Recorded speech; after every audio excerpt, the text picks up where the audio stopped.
Halo Sobat Inspirasi, Assalamualaikum warahmatullahi wabarakatuh. Kembali lagi dengan edisi traveling kami di Mekah dan Madinah. Setelah 3 episode sebelumnya yang menampilkan awal perjalanan hingga kunjungan dan ziarah ke beberapa tempat yang ada di Thaif seperti Masjid Ibnu Abbas, Masjid Adas, hingga ke Gunung Al-Hada dengan keindahan gondola, pabrik parfum, dan kuliner maknyok yaitu nasi kebuli. Perjalanannya masih panjang nih Sobat, jadi siapkan energimu untuk terus menyaksikan tayangan traveling ini. Masih di kota Mekah, kali ini kami berkesempatan untuk mengunjungi beberapa gunung yang memiliki sejarah penting bagi perkembangan agama Islam. Tentunya masih akan berkaitan dengan kisah perjalanan Rasulullah Muhammad SAW dalam menyiarkan agama rahmatan lil alamin, agama Islam. Ya, Jabal Sur, Jabal Rahman, dan Padang Arafah akan menjadi objek kunjungan kami berikutnya.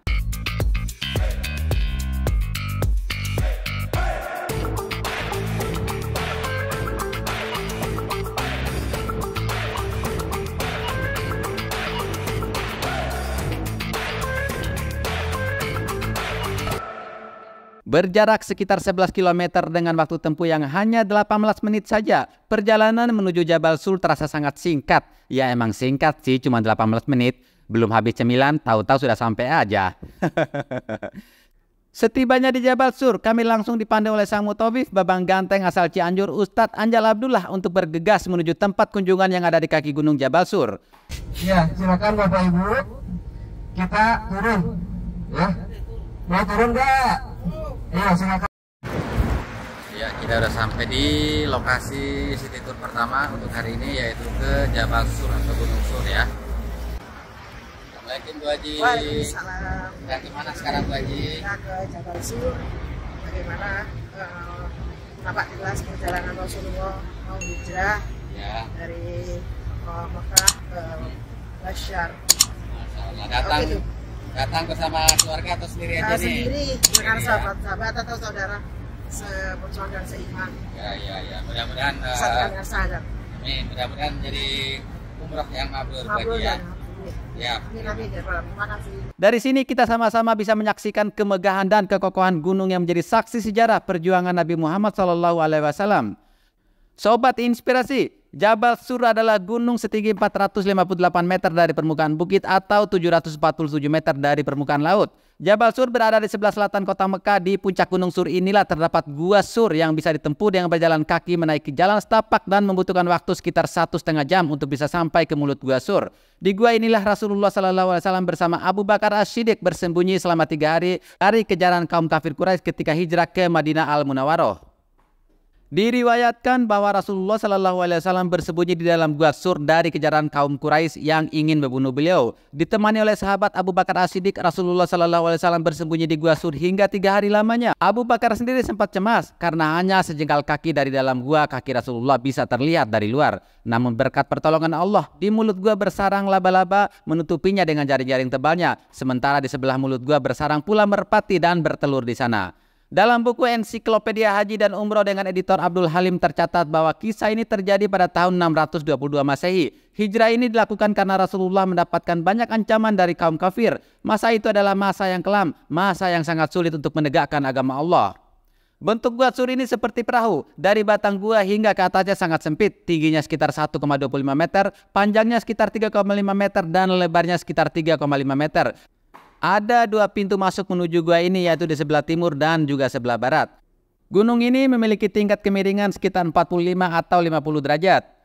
Sobat Inspirasi, sebenarnya pemerintah Arab Saudi sendiri tidak menganjurkan para jamaah untuk mendaki Jabal Sur ini hingga ke puncaknya dengan alasan keamanan. Tapi itu tidak menyurutkan niat dan antusias umat muslim di seluruh dunia untuk datang bernapak tilas di lokasi ini.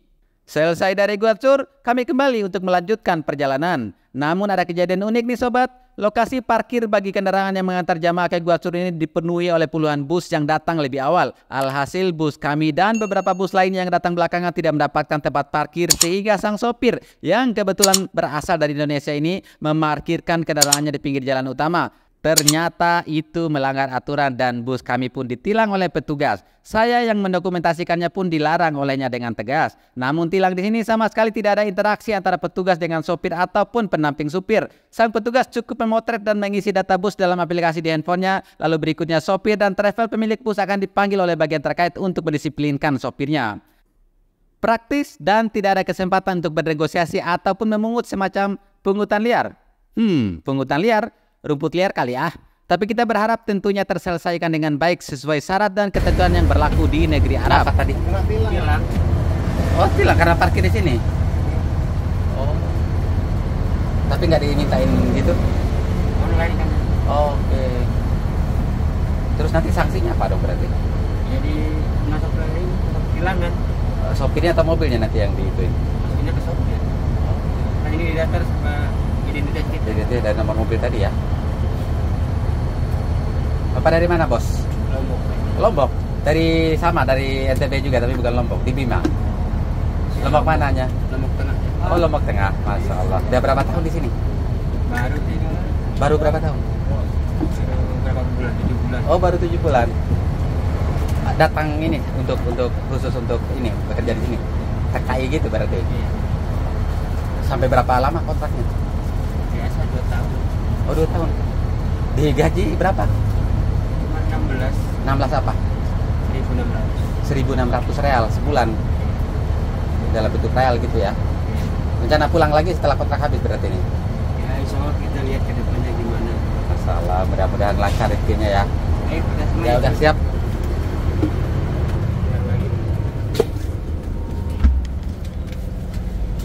Menambah keimanannya, menambah banget ya. Itulah Jabal Sur, tempat singgah Rasulullah ketika ingin hijrah ke Madinah Al-Munawwarah. Lanjut lagi Sobat Inspirasi, destinasi berikutnya adalah Jabal Rahmah. Jabal di mana disitulah tempat pertama kalinya Nabi Adam dan Siti Hawa dipertemukan kembali oleh Allah Subhanahu wa Ta'ala setelah mereka diturunkan dari surga. Jabal Rahmah berada di salah satu wilayah yang tidak asing tentunya, yaitu di Padang Arafah. Di Padang inilah salah satu rukun haji harus dilaksanakan oleh para jamaah haji, yaitu wukuf. Wukuf berasal dari bahasa Arab, yaitu dari kata wukuf dengan akar kata waqafa yang berarti berhenti. Artinya wukuf dilakukan dengan sejenak meninggalkan aktivitas dunia selama beberapa jam, yakni berhenti dari kegiatan apapun agar dapat melakukan perenungan jati diri. Sementara kata Arafah berarti naik mengenali. Wukuf di Padang Arafah pada hakikatnya adalah suatu usaha di mana secara fisik jemaah haji berhenti di Padang Arafah, lalu jiwa spiritual mereka naik menemui Allah Subhanahu wa Ta'ala. Wukuf di Padang Arafah ini memberikan rasa keharuan dan menyadarkan jamaah akan Yaumul Mahsyar, yaitu masa di mana manusia diminta untuk mempertanggungjawabkan segala yang telah dikerjakannya selama di dunia. Di Padang Arafah juga manusia akan menyadari betapa kecilnya ia dan betapa agungnya Allah Subhanahu wa Ta'ala. Selain itu mereka akan merasakan bahwa semua manusia sama dan sederajat di sisi Allah Subhanahu wa Ta'ala. Arafah yang berjarak sekitar 21 km dari kota Mekah dengan luas sekitar 8 km persegi ini menyimpan banyak sejarah.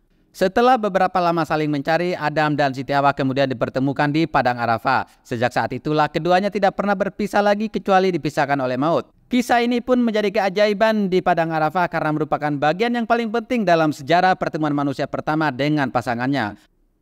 Lanjut lagi Sobat Inspirasi, di Padang Arafah ini terdapat sebuah gunung yang bernama Gunung Rahmah atau Jabal Rahmah, atau kalau orang Indonesia menyebutnya dengan Bukit Kasih Sayang. Bagi umat Islam, Jabal Rahmah menjadi monumen cinta untuk menjemput berkah. Tempat tersebut dipercaya menjadi lokasi bertemunya Adam dan Hawa setelah tobat mereka diterima dan dipertemukan kembali oleh Allah Subhanahu wa Ta'ala. Buah cinta mereka lah yang melahirkan anak-anak Adam yang kini memenuhi penjuru dunia. Di Jabal Rahmah pula, Nabi Ibrahim diuji cintanya untuk melaksanakan ketentuan Allah, yaitu mengorbankan anak lelaki yang sangat lama dirindukan kelahirannya. Di bukit itu ia yakin bahwa mimpi yang ia alami 3 kali berturut-turut tersebut benar-benar merupakan perintah Allah Subhanahu wa Ta'ala. Pengorbanan luar biasa inilah yang membuat leluhur para nabi ini mendapat gelar Khalilullah atau kekasih Allah. Bagi Nabi Muhammad, Jabal Rahmah menjadi tempat terakhir diturunkannya ayat Al-Quran. Ketika kembali ke Madinah, Rasulullah SAW menyampaikan turunnya surat Al-Maidah ayat 3 yang mengabarkan bahwa Islam sudah sempurna. Para sahabat pun menyambut gembira kabar tersebut kecuali 2 orang sahabat paling utama, yaitu Abu Bakar dan Umar bin Khattab yang malah bersedih. Ketika pulang ke rumahnya, Abu Bakar menangis sejadi-jadinya menyadari bahwa Rasulullah, pemimpin yang sangat dicintainya, tak akan membersamainya dalam waktu lama lagi. Para sahabat lain ketika menyadari hal itu kemudian menangis bersama di rumah Abu Bakar. Jabal Rahmah menjadi saksi senyum bahagia atas pertemuan Adam dan Hawa, menjadi penanda keteguhan Nabi Ibrahim dalam menghadapi ujian cinta dari Allah, dan menjadi tempat mengabarkan kesempurnaan Islam serta sekaligus petunjuk awal akan kewafatan Rasulullah SAW. Jabal Rahmah menggambarkan siklus hidup manusia yang diwakili oleh para Nabi Agung, dari pertemuan untuk memulai hidup baru, perjuangan untuk mempertahankan hidup, pencapaian kesempurnaan, hingga akhirnya pesan kematian. Di sekeliling Jabal Rahmah dibuat sebuah pelataran luas yang di atasnya disemprotkan air untuk menurunkan suhu udara yang panas. Segala macam ragam warna kulit, ras, postur tubuh, suku, dan kebangsaan semuanya ada dan disatukan dalam keimanan Islam. Para pedagang memanfaatkan keramaian tersebut dengan menggelar berbagai rupa jualan, dari baju, kopiah, tasbih, dan barang-barang yang menjadi oleh-oleh jamaah haji ataupun jamaah umroh. Di satu sisi bukit terdapat jalan berundak yang memudahkan pengunjung untuk naik sampai ke atas. Undakan tersebut terbagi dalam 3 level yang dapat menjadi tempat istirahat bagi yang kelelahan naik. Namun tidak sedikit jamaah yang mengambil jalan lebih menantang dengan meloncati batu-batu berbagai ukuran dan bentuk. Ya, begitu menapaki kaki di awal bukit ya, kita bisa menyaksikan di sini berbagai macam tulisan atau mungkin boleh dibilang kegiatan vandalisme ya. Di sini ada yang tulis seperti Raffi, Adin, Hidam, Asad, Mikjot, Ajri, entah orang mana nggak tahu, tapi yang pasti di berbagai batu ataupun bagian dari gunung ini tertulis seperti ini. Berbagai bahasa juga tentunya, kita juga tidak bisa mengerti bahwa ini adalah dari kawan-kawan kita dari Indonesia.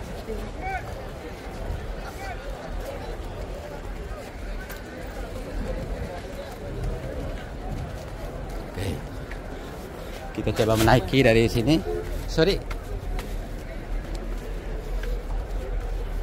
Iya. Hampir semua bagian dari batu ini dipenuhi oleh tulisan-tulisan seperti ini, Sobat Inspirasi. Tentunya kita menghimbau agar Sobat Inspirasi yang mungkin suatu saat ada jodoh untuk datang ke sini tidak melakukan hal yang serupa ya, mencoret-coret menulis sesuatu di batu ini. Walaupun tujuannya mungkin untuk mendoakan atau menjadi memori, tapi pasti tidak dianjurkan. Oke, ini kita baru nyampe di pertengahan bukit, masih ada pertengahan setengah jalan lagi kita menuju ke puncak. Saya lebih memilih jalur yang tidak terlalu banyak dilewati orang, tapi lumayan nanjak dan butuh ekstra tenaga. Oke. Baik. Ya, bisa dilihat nih sobat. Hampir di semua sudut batu dipenuhi oleh tulisan. Sejenak kita menengok ke bawah, kita bisa melihat ribuan jamaah yang hilir mudik baik masuk maupun pulang. Tentunya mereka datang ke sini mengharapkan ridho dari Allah Subhanahu wa taala. Semoga atas napak tilas yang didatangin ini memberikan berkah buat pribadi masing-masing. Oke, ini memang jalur yang saya ambil sepi dan tidak ada yang melewatinya. Padahal sih menurut saya tadi nggak terlalu sulit ya. Oke, ya. Oke, saya lebih memilih bongkahan-bongkahan batu besar ini untuk saya tanjaki.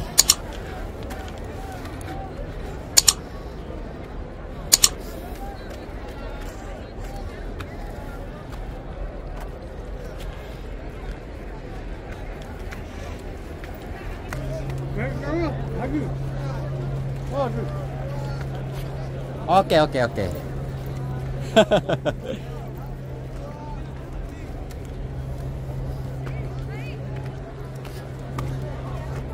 Ya, oke, kita udah hampir sampai pada Tugu, di mana di situ sebagai penanda titik pertemuan antara Nabi Adam dan Siti Hawa. Tentunya sama seperti sebelumnya, setiap kita melewati batu atau pijakan dipenuhi oleh tulisan-tulisan tangan manusia yang datang berkunjung ke sini ya. Masya Allah. Nah, di puncak bukit ini terdapat sebuah tugu beton berwarna putih setinggi 8 meter dengan lebar 1,8 meter. Berbagai ritual kami saksikan begitu sampai pada puncak bukit yang ditandai dengan tugu ini. Ada yang melaksanakan sholat sunnah, ada yang berdoa sambil memegang tugu, ada pula yang berpelukan dengan pasangan halalnya sambil berdoa, dan yang paling menggelitik adalah terdapat banyak sekali pengunjung yang meninggalkan tanda di tugu tersebut dengan menuliskan nama sendiri, nama pasangan, nama keluarga, bahkan nama tempat usaha dan juga kota ataupun negara asal masing-masing. Monumen yang seharusnya putih bersih jadi berubah warna hitam penuh tinta berbagai warna dan dinominasi oleh tinta hitam. Sekitaran tugu ini pun kita bisa menyaksikan banyak pedagang-pedagang yang menjualkan dagangannya, tentunya untuk dibelanja oleh para jemaah yang datang untuk oleh-oleh dibawa pulang ya. Oke, kita sama-sama ke depan menerapat ke tugunya. Oke.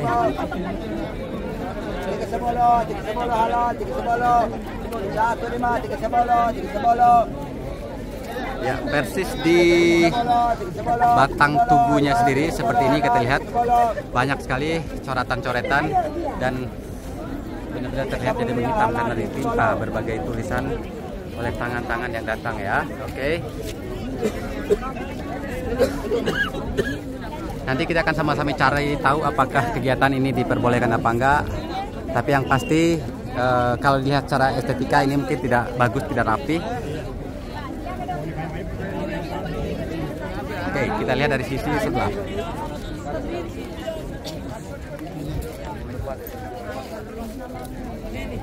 Oke, kalau dari sisi sebelah saya tidak tahu apakah ini barat, timur atau selatan. Tapi yang pasti dari sisi seberang dari tempat tadi menanjak, kita melihat ini adalah bagian dari Padang Arafah. Ya. Masya Allah, di sini juga ada banyak jemaah yang melakukan sholat sunnah ya.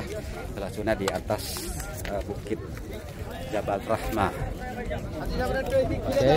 Sementara dari tubuhnya sendiri sebenarnya di atas sana sudah diberikan peringatan agar tidak melakukan coret-coret ya, tidak juga melakukan penyembahan secara berlebihan. Ya. Oke. Dari atas sana mungkin bisa dibaca bahasa Arab dan juga tulisan ini ya, memberikan peringatan beberapa kesalahan para jamaah haji. Seperti yang pertama itu kita lihat menyentuh sesuatu secara berlebihan, lalu ada kegiatan mencoret-coret, mencium, sujud di depan tubuhnya sendiri. Jadi ini kurang lebih himbauan dari pemerintah Arab kepada para jamaah untuk menghindari hal-hal seperti ini ya.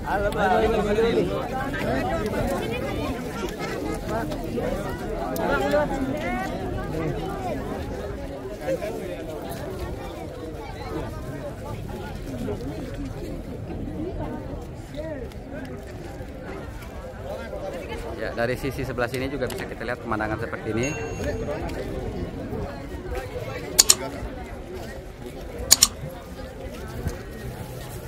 Ya, hampir di setiap sisi dari tugu bisa kita sama-sama lihat ini penuh sama coretan, khususnya di bagian bawah yang terjangkau oleh tangan-tangan para pengunjung.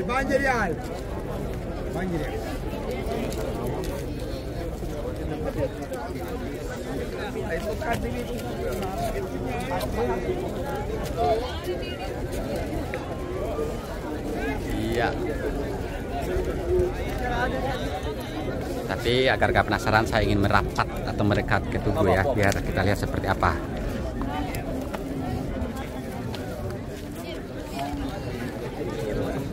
Ya, saya mohon. Tulisan-tulisan hampir sudah tidak terbaca karena tertimpa dari tulisan tangan satu ke tangan yang lainnya. Tapi di atas sana bisa kita beberapa lihat ada tulisan MSM Solo. Apakah itu dari Solo? Wallahu alam. Coba saya cari sedikit yang kata-kata yang bisa kita mengenai bahasa Indonesia ya. Oke, di sini hampir semua saya lihat kata-kata yang bertuliskan bahasa Indonesia, kecuali tadi MSM Solo. Tapi hebat ya, mereka sampai ke atas sana untuk membuat tulisan. Sementara kalau jangkauan sendiri untuk normal sendiri saya hanya bisa mencapai sekitar 170 cm di sini batasan tangan saya. Oke, di bagian dasar Mansur Abdullah Napisa. Nah, sana ada Mansur Abdullah Napisa. Oke, ada berbagai bahasa rupanya. Yudi dan Rahma, kemungkinan dari Indonesia. Halo, assalamualaikum. Where are you from? Pakistan. Pakistan. Indonesia. Do you speak English? Yeah, I can speak English. What do you do with this monumental? touching this. Just touching this. You say pray or something? You say pray or something? No, it's a holy place. Oh, it's holy place. It's a honor. Okay. What do you think about someone who made a writing here? Who written their family name who are not coming to here? Okay. Just written their name, no one they here. Do you think is that good or No, not good? it's not. It's just Okay. not in Islam. Okay. Just pray and go Just for pray. it. Just that's enough maybe. We don't need to make a writing again, yeah. You are a YouTuber. Ah yeah. Yes. You are from making a vlog. Indonesia. Yes. Bali. Lombok. Near to Bali. Inshallah. World largest Muslim country. Yes. Thank you very much. Nice to meet. Nice to meet you, Jamal.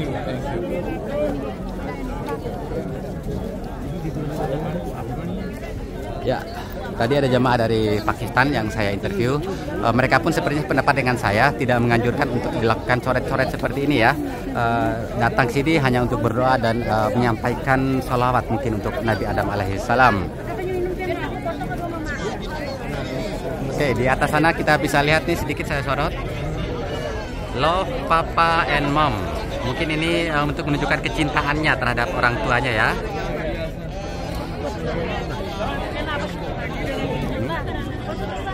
Ada yang sedang melakukan tulisan menggunakan spidol.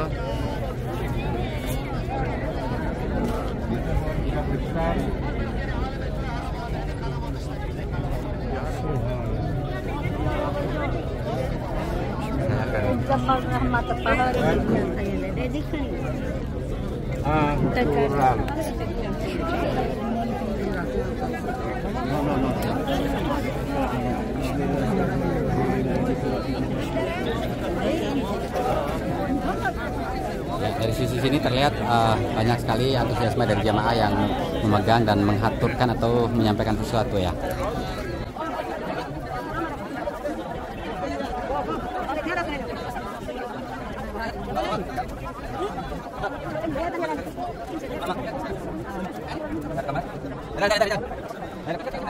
Nanti saya akan coba interview bapak ini yang sedang melakukan tulisan.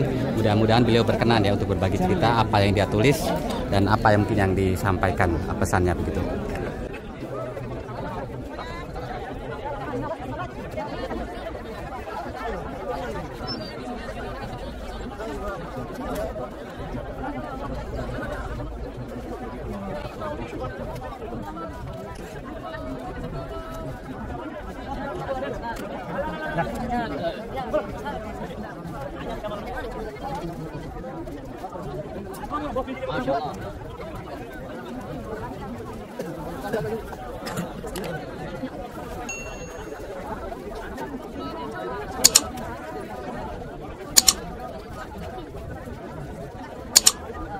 Ini kan panjang sekali nih bapak yang begini.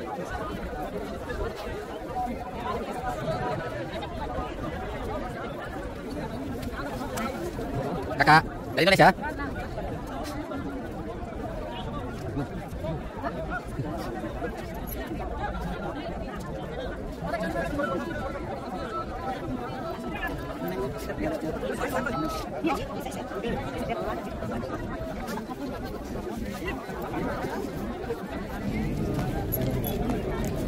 Halo, assalamualaikum.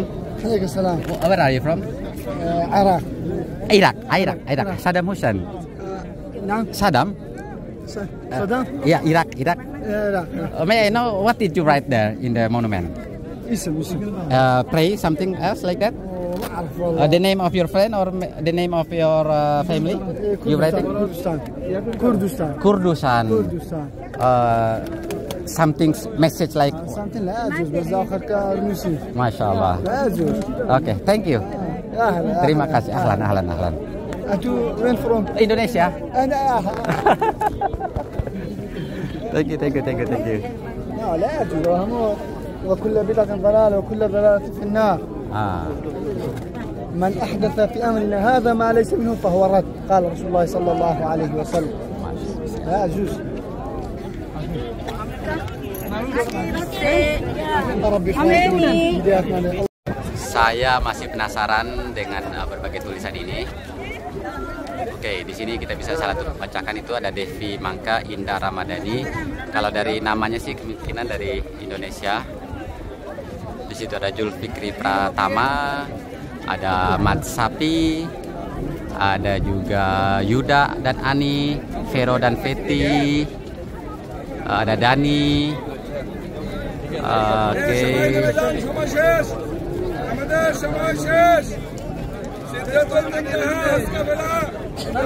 Ada Feby juga namanya Feby, ada Fania.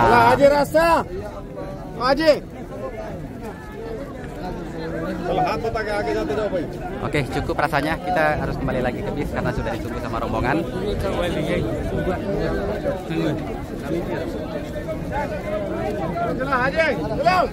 Oke, untuk turun saya akan coba mengikuti jalur yang memang disiapkan secara khusus sebagai jalur pendakian ya. Oke, Sobat Inspirasi, tentunya aksi coret-coret ini tidak dibenarkan ya, dan sangat tidak dianjurkan pastinya. Di bagian atas tugu sudah jelas ada larangan atau pantangan yang tidak boleh dilakukan oleh jamaah. Kalau mau minta agar dilanggengkan hubungan dengan orang terkasih, mungkin lebih afdol dengan mengukirnya di dalam hati saja ya, dan langsung memohon saja kepada Allah Subhanahu wa Ta'ala tanpa melalui cara-cara yang melanggar adab dan ketentuan seperti ini. Ternyata tidak hanya di tugu kita bisa menemukan coretan seperti ini. Hampir di semua bebatuan yang ada di bukit ini pun tak luput menjadi tempat para pengunjung meninggalkan tanda seperti ini. Pada saat saya menaiki puncak bukit dengan jalur bebatuan, saya menemukan coretan-coretan yang serupa.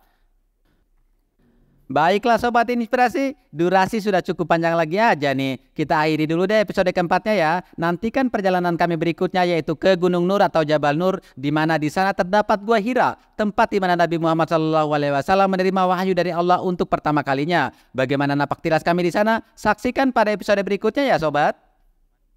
Sebelum kami tutup, sekali lagi kami berharap agar Sobat Inspirasi yang belum subscribe channel kami, semoga berkenan untuk subscribe sekarang. Jangan lupa di like, komen, dan juga share link videonya agar makin banyak sobat lain yang bisa mendapatkan kisah dan cerita inspiratif dari kami. Kami doakan semoga sobat sekalian yang menonton video ini dimudahkan oleh Allah Subhanahu wa Ta'ala jalannya untuk bisa datang beribadah dan ziarah ke tanah suci Mekah dan juga Madinah. Amin amin ya rabbal alamin. Sampai jumpa lagi Sobat Inspirasi. Terima kasih dan wassalamualaikum warahmatullahi wabarakatuh.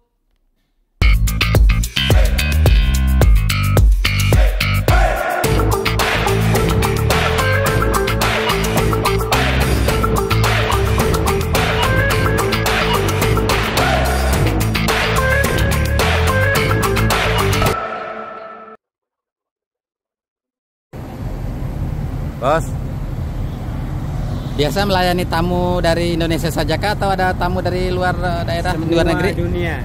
Tapi dunia. berarti udah pernah melayani tamu dari berbagai negara begitu ya? Malaysia, Singapura. Bagaimana bahasa komunikasi dengan mereka-mereka? Iya, kurang sama aja. Abang sendiri pakai bahasa apa kalau komunikasi sama mereka? Ya kalau orang seperti orang Malaysia tidak pakai bahasa Malaysia. Bahasa Arab bisa? Alhamdulillah bisa. Ada les dulu atau training dulu nggak sebelum datang menjadi TKI? Di sini. Oh? Belajar di sini. Belajar di sini, jadi akhirnya jadi bisa ya? Iya. Masalah, semoga berkah.